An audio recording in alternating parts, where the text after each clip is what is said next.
আর মাছের মাথা আমি এখানে যে নিয়ে নিয়েছি নুন দিয়ে মেখে নিয়েছি ধুয়ে, এটা আলু দিয়ে আমি সব কষা কষা করে করবো। আর মাছের মাথা ভাজবো, কড়াইতে তেল দেবো।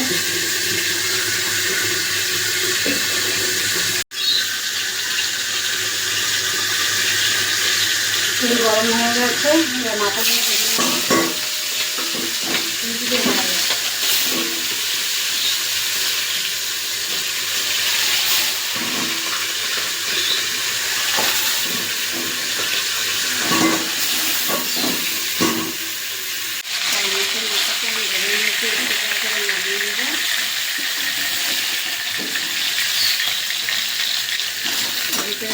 মাছও আছে আমি দিয়ে দিয়েছি।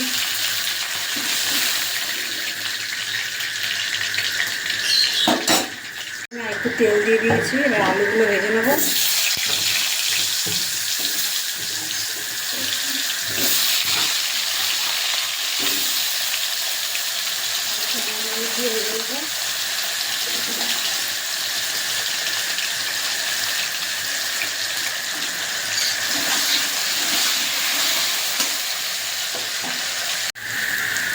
আলুটা ভাজা হয়ে গেছে, তুলে নেবো।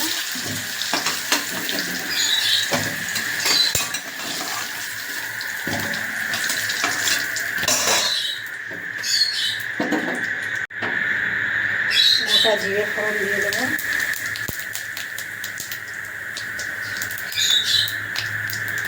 একটা তেজপাতা দিয়ে দেবো, আমি মাঝখানটা ছিঁড়ে দিয়েছি। আর এখানে দারচিনি আর লবঙ্গ আছে দিয়ে দিয়েছি। কুচানো পেঁয়াজ দিয়ে দেবো।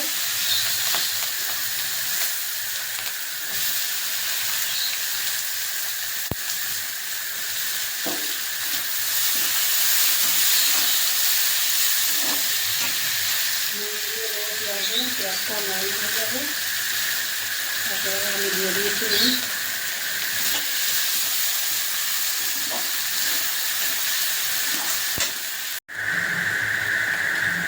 একটা টমেটো দিয়ে দিয়েছি। রসুন বাটা দেবো 1 চামচ।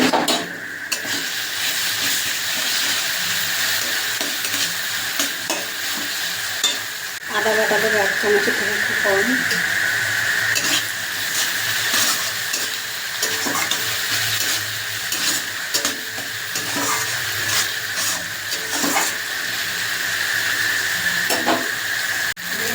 লঙ্কা বাটা জিরে আমি একসঙ্গে বেটে নিয়েছি, দিয়ে দেবো।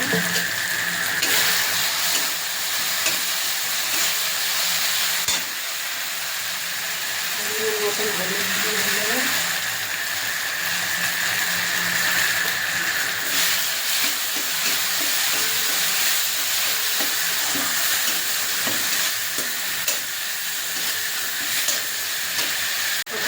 ভর্তি ভর্তি 1 চামচ ঝাল লঙ্কা দিয়ে দেবো।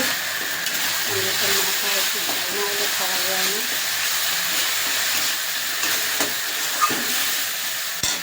ভেজে রাখা আলুটা দিয়ে দেবো।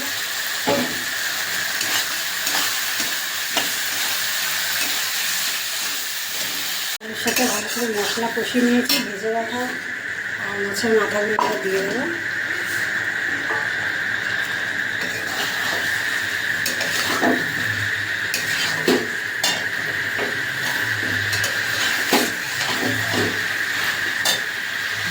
জল দিয়ে দেবো, খুব বেশি জল দেবো না।